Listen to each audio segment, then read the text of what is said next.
So this is Focus on Albany. I'm Cynthia Pooler. My guest today is Paul Grundle, and Paul is going to talk about the film festival that's being put on by the Writers Institute. Hi, Paul. I hope you're feeling better today. Hey, Cynthia, I'm still a little under the weather. You'll probably hear it in my voice, but it's nice to be with you. I Thank like you. that you're doing these on Zoom now. So the second annual New York State Writers Institute Albany Film Festival will be held on Saturday, April 2nd. It'll be all live and in person this year on the Uptown campus, which is 1400 Washington Avenue. People know the big campus uptown. We'll be using a lot of venues on campus, from lecture centers to campus center. It'll be really convenient. You'll be able to move between the different films all under one roof. And we're really looking forward to it. It's the first time we're able to do it in person. Last year was hybrid. 2 years ago, it got canceled from COVID. So it's exciting to be able to bring people to the film festival: directors, filmmakers, screenwriters, novelists. What makes ours different, our niche, is that it focuses on writing. We call it a bookish film festival. So we got films about books. We've got films about books adapted, novels adapted into films. We're bringing together novelists and filmmakers in several cases. So, what movies will you be showing? So one movie we're showing is called Algren. It's a documentary on the writer Nelson Algren. We're bringing the director Michael Kaplan and Russell Banks, who's a celebrated award-winning novelist, friend of the Writers Institute. He was mentored by Algren, and he's in the film. And the two of them will discuss this author who's kind of been overlooked and forgotten in recent decades.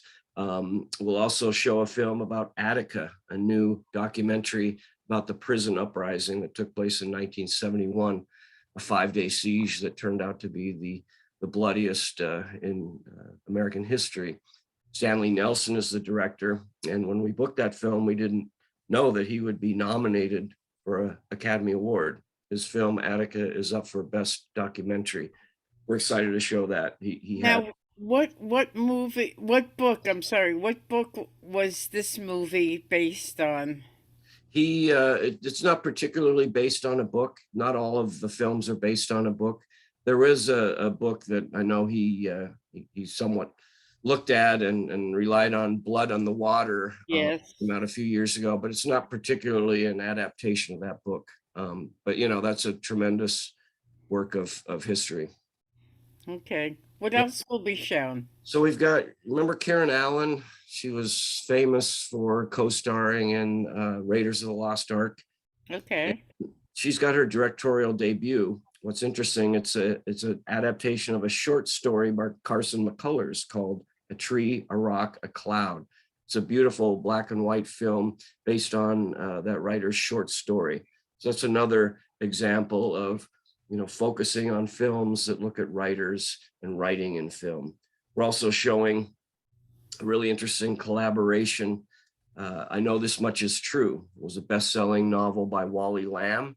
It was made into a 6-part HBO series film by Derek Cianfrance. You probably remember Derek Cianfrance filmed Place Beyond the Pines here in Okay. the region. He also filmed Blue Valentine. It's the first time that we've had a novelist and a filmmaker in conversation. We're going to show clips from that 6 hours film. It stars Mark Ruffalo, these twin brothers, one who is mentally ill, and Ruffalo played both parts. And they're going to talk about certain scenes, certain things work in novels that don't work as well in films. They're going to talk about Cianfrance. We'll talk with Wally about how he adapted that novel into a film. So that's going to be exciting. We've also got a film called The Booksellers. I watched this. It's been out for a year or something, but it's about antiquarian and used booksellers in New York City. And we're going to have a conversation with the director, D.W. Young. It's a beautiful film about the real passion and really obsession of people who collect and sell rare books. Um, Now, did the filmmaker for that movie contact the bookseller on Dove Street in Albany? No, he really focuses on New York City, but yeah, the Dove and Hudson, that's a tremendous used bookstore. I think it's the best used bookstore in our region. Um, there's another well-known antiquarian bookstore in Saratoga Springs called Lyrical Ballad, but this strictly looks at over a dozen in New York City. I mean, New York City was really the heart of antiquarian used book selling, and part of it is kind of elegaic of all the stores that have gone. You know, a lot of them don't exist anymore. The used books. Mhm, Yeah. mhm. So will there be workshops and um, where people can gather and talk about filmmaking? There will be a place where filmmakers can gather. We're not going to do the workshops this year because we had a lot to put into one day. We're doing a session on films made in the capital region. You know, there's been a couple dozen films made here. You remember a lot of them. I wrote about a lot of them when I was a reporter at the Times Union. So we're going to have a session on that. We're going to have a session on The Gilded Age, which was shot in Troy. Mm-hmm. Several of the people involved in the production of that film. So we're going to focus on a lot of local, you know, the history and the heritage of filmmaking in the capital region. One other film that's kind of a feature film. It's a premiere. It's called The Hard Places. It's a documentary on Dr. Tom Little, who spent 30 years in Afghanistan. He was eventually killed in an ambush, and this is an examination of his life and career by Dan Swinton, very talented filmmaker who worked at WMHT for many years. It's called The Hard Places. It'll be the first time anyone will ever see this film. So we've got some like that that are premieres that we're excited about. So, what gave you the idea, or the Writers Institute, to do a film series? So we've had this classic film series. I know I've seen you at some of those for 35 plus years. We showed them on Friday nights. We had to shut down during the pandemic. We show them at Page Hall free, you know, from silent films to classic films. So we'd bring in the filmmakers sometimes for conversations. And we wanted a big free annual community event in the spring. We've now got the book festival in the fall, the Mm-hmm. book festival that we organize and sponsor. That will be in its fifth year this fall, and this will be our second of the film festival. I came to the Writers Institute 5 years ago, and we got these two events growing. We want them to grow and grow and be annual seasonal events: book festival in the fall, film festival in the spring, and we're off to a good start. We got some good people. You've been doing the book festival for a number of years now, right? Yes. Yeah, it'll be the fifth annual this fall. We've Mm-hmm. already got people who want to come to that. That we do a lot more workshops. This time, you know, we really wanted to concentrate on one day, and we didn't have enough space and things, frankly, for the workshops this year. But there are places where filmmakers um, can talk and can gather and share ideas. The other neat thing is we had a contest, a juried selection of short films. Mm-hmm. Several local filmmakers, you know, I'm sure who you'll know, who will be represented in the short film um, section. We have different categories: animated, documentary, dramatic, Mm-hmm. experimental. So there'll be a whole venue showing short films all day at our film festival. So there's going to be a lot of variety for people. What I like about films is that it sheds light on a person's perspective in the Right, filming, and I right, find that very interesting. right. Mm-hmm. So have, you know, we have some neat connections. So Hugo Perez, a talented young filmmaker, lives in Brooklyn. He's got a film that will be premiering called Omara, based on this iconic Cuban singer. She sang for the Buena Vista Social Club. That album was a big hit in this country. Her name is Omara Portuando, and this will be a premiere in upstate of his film. He just showed it at the Miami Film Festival. He showed it at the New York Documentary Film Festival, and he worked for the Writers Institute 20 plus years ago when he was a young graduate student, and we'll be bringing that film to the film festival. And he'll, you know, the nice thing is when the filmmakers come, they have nice exchange with the audience. Afterwards, filmmakers will come up and talk with them. And That's what we like about in person, something we couldn't do with the hybrid last year. Right. Yeah. So, have you decided whether you like the book festival or the film festival? Do you have a favorite? I don't think we have a favorite. They complement each other. The other thing that we end the film festival on is these Ironweed Awards for exemplary achievement in cinema. So the very first one we gave to Francis Ford Coppola when he came 3 years ago now, maybe 4 years. Anyway, we showed it at the Egg. I Uh, saw that. Now, William Kennedy wrote the screenplay for that. Right. There was always a connection. So we gave him the first one. Last year we gave several. You know, we did it on Zoom and we mailed them the award. This year we'll award them to Stanley Nelson and Marcia Smith. He and his wife, the producers and directors of many acclaimed films, and Derek Cianfrance, who's an acclaimed filmmaker. So that'll end the ceremony, the film festival. And then we'll honor the people who won the short film contests as well. So, is there anything like it in the Capital District? I mean, or upstate in what you're doing with this? I mean, the focus on books, and this, we like to call it bookish because our audience is very bookish. They're big readers. We're readers. We're writers. I think that's different. I mean, the Woodstock Film Festival is very nice. I've been to that several times. The Lake Placid Film Festival, went to that this last fall. So there are some film festivals around. There's some over in the Berkshires.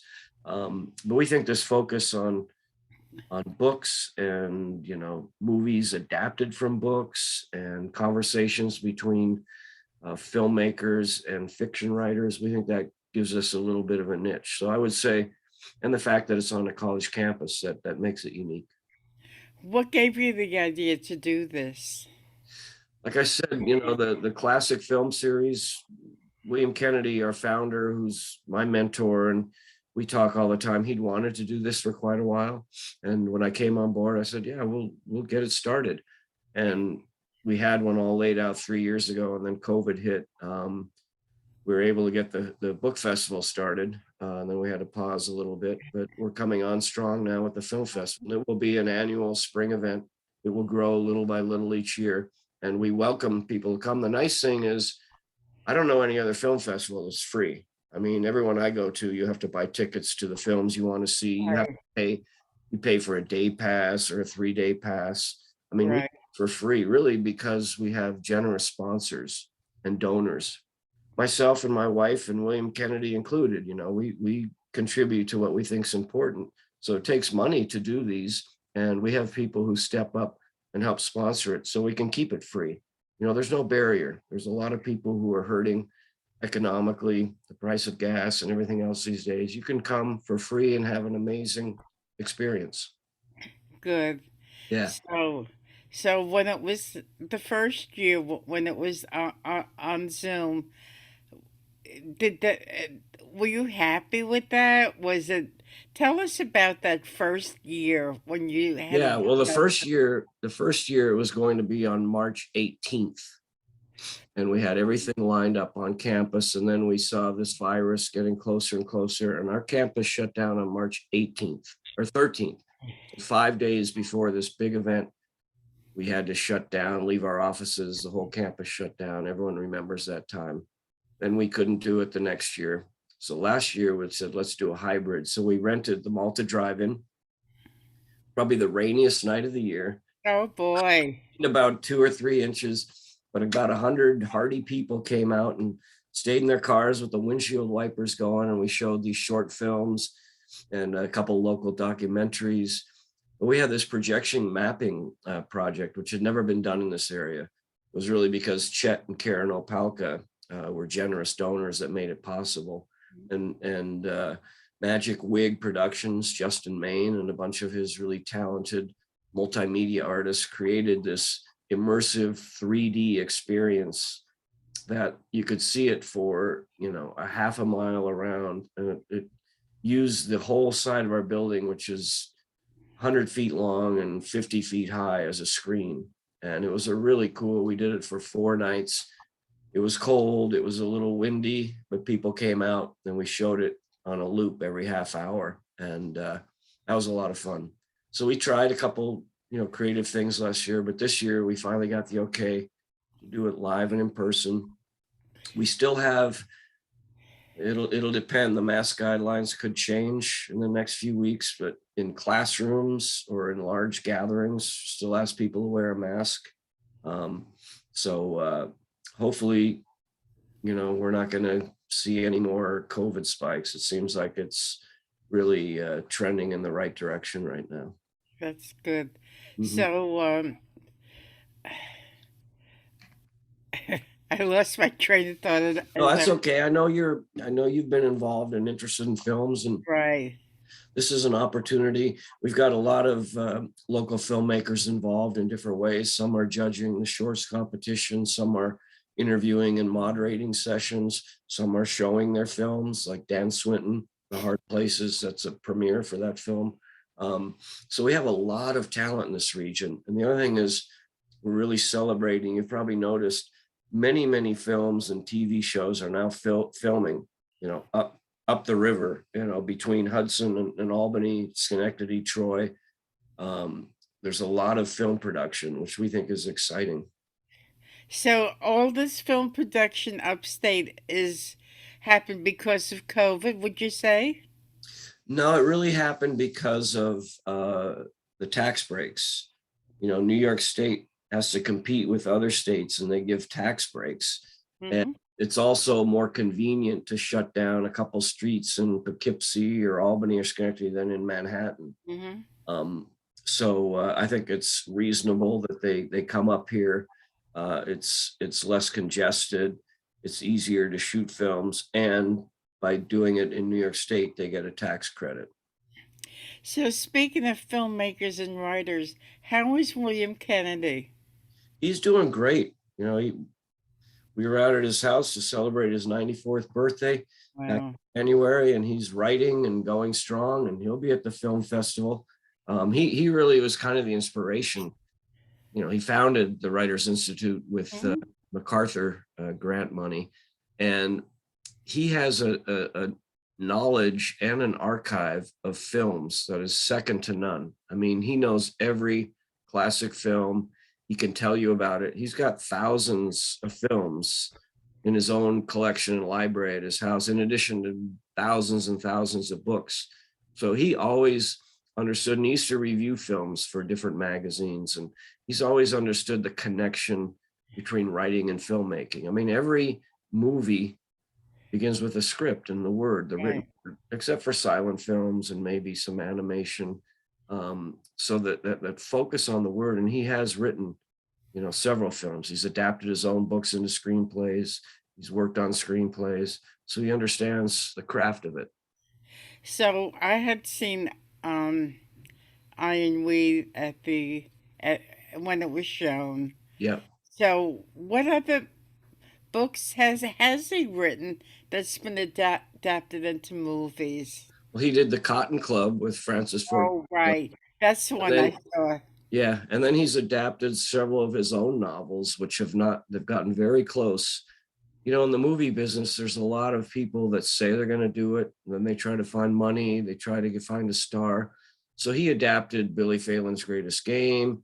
He adapted Legs. He adapted um, some other novels, I think Flaming Corsage. So the screenplays are sitting there, and several filmmakers and directors have expressed interest or even purchased the rights for a year or two. Couldn't get the film financed, and it didn't happen. But he still got them. He wrote them, and that's the other thing. When you have to adapt your own novel. So let's say a novel is 350 pages. Hmm. A script for a typical movie these days is 90 to 120 pages. Hmm. Imagine having to compress, you know, you got to lose 70% of it, and you have to make it flow, and you have to realize what you got, how you can compress. So there's a real art to adapting a book into a film. So an editor is just as important as the filmmaker then. Always. I mean, editors, I love watching the Academy Awards. a lot of directors, thank their editors, and there's a whole category for best editing. Yeah, editing is a real art. Hmm. So, what was the most interesting thing so far in this brand new series that you have on filming? What sticks out in your mind?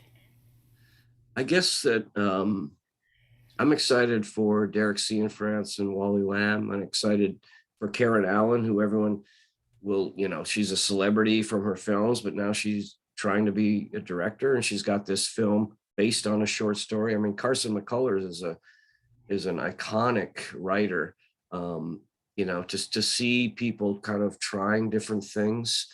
Stanley Nelson, if he wins the Academy Award for this film that we're showing, I mean, we'll be really happy. Yeah, there's a lot of exciting things, and to see Dan Swinton show the hard places. I remember I interviewed Tom Little. I knew Tom Little. I know his wife. He's been working on this, trying to finish it, trying to premiere it for over a decade. And it's nice Mhm. we could give him this nice venue. We hope we're all going to promote it. We hope we fill up the auditorium to show these films. Like I said, it's free, open to the public. NYS writersinstitute.org, or the specific film festival website is www.albanyfilmfestival.org. You can go to the Now, Writers Institute website or the film festival website. now, do any of colleges in New York State or throughout the country offer a film festival like you guys are doing? Or are Uh, you a first of smaller, a kind? smaller versions. We're unique. The Writers Institute is unique from what we found in terms of the whole country and higher education. We have this mandate uh, to present a state author, state poet every 2 years. The legislature recognized us with legislation. So that's kind of unique. There are some universities that have film studies, USC, UCLA, NYU, that have film festivals, but we think we've carved out a niche here in focusing on books and relating it much more narrowly to writing and film. So you're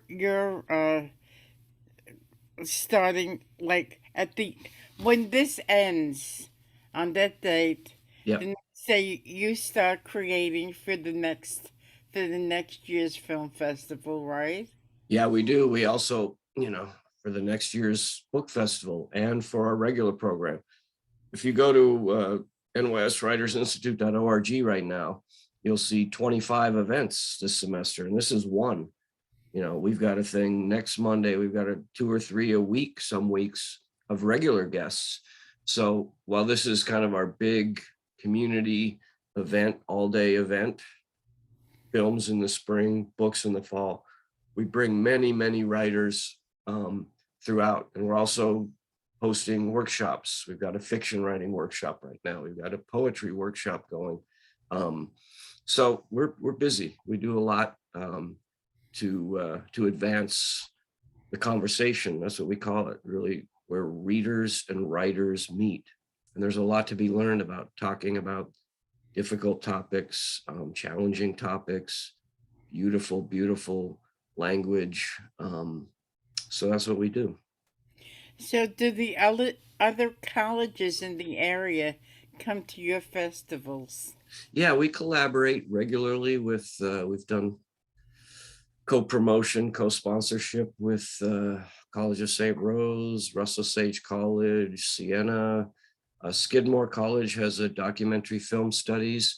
We've been involved. We've sort of cross-pollinated things. So yeah, they support us, and we're part of State University of New York system, which is 64 campuses. Mhm. We're trying to do some things in New York City at the SUNY Central, and we connect with other campuses like SUNY Plattsburgh and other ones near here. So yeah, we like to collaborate when we can. Well, you've been writing for the Times Union for a number of years. Yeah, for 37 years or something, 38 years. Yeah. So the um, artistic license that you have at the Writers Institute must be a lot of fun. It is a lot of fun. I mean, to spend time with writers from every conceivable diverse background from many countries around the world, writing in different genres. I mean, we have people that have come to hundreds of our events. We call them our regulars. We love them, and they are getting the equivalent of of a PhD. That's why I feel like I'm getting a continuing education. You read these Mhm. books, you go to the events, you ask some questions, you engage in a dialogue, you talk with the writer afterwards when they sign your book. I mean, it's incredible. And the fact that we present it free, open to everyone, is very rare. I mean, you know, the 92nd Street Y in New York City, that's the gold standard. But if you want to see this level of author and event, I think the tickets last I checked were 40 to $100. Mhm. Doesn't count parking if you're driving. I mean, Oh boy. Parking in New York City can be 75 Right. Right. for a couple hours. So anyway, we think the value added that we bring to the University of Albany, to the capital region, is really special. So I think it's great. Since this is new, this Yeah. is the third year. Hopefully, there won't be a pandemic that No, we hope strikes not. We hope or not. But or a we like seeing rainstorm. you. We see you, Cynthia, and you bring your friends sometimes. We love when you come to our events. And Right. we use Page Hall a lot because it's convenient to people. We use other sites around downtown or libraries. But we've got a great venue on our uptown campus for a film festival. Really good screens, really good auditoriums. So, in the last couple of minutes, Paul, why don't you tell people how they can register and come and participate in all your activities? Excellent. The nice part is you don't have to register. It will not cost you anything. We're even giving you free parking. I mean, this is incredible. So to find out the whole schedule, if you go to www.albanyfilmfestival.org, that's www.albanyfilmfestival.org. We'll have the whole schedule there. You'll see all the filmmakers, all the different films you can watch. And then our whole schedule, film festival and everything else we do, is at nyswritersinstitute.org. So all you have to do Saturday, April 2nd, starting at 10 a.m. and going to 7 p.m., come to campus, go to the film festival website, the Writers Institute website. It'll show you where the free parking is. You come, sit back and enjoy your day. We have a Starbucks on campus. We have a food court where you can purchase food if you wish. You can pick the things you want to see, because like all festivals, like our book festival, film festival, there's going to be 4 or 5 things going on all at once. You have to choose. Um, Hmm. I'm going to be doing 4 or 5, but I can't do ones that I really want to see because they're going on when I'm moderating or interviewing. So Right. it's a lot going on, but you can pick and choose what really interests you. And I guarantee there's such for that everyone will find something that interests them. And you don't have to stay for the whole thing. Some people come from 11 to 1 or come from 2 to 6 or whatever. You can pick your spot, but go to www.albanyfilmfestival.org and you'll see everything that we're presenting on Saturday, April 2nd, just a couple weeks away. Thank you, Paul. You've been listening to Paul Grundle. This is Focus on Albany. I'm Cynthia Pooler. And if you like this show, like us on Facebook, follow us on Twitter. Thanks, Paul. The best of luck to you. Thanks, Cynthia. I appreciate it.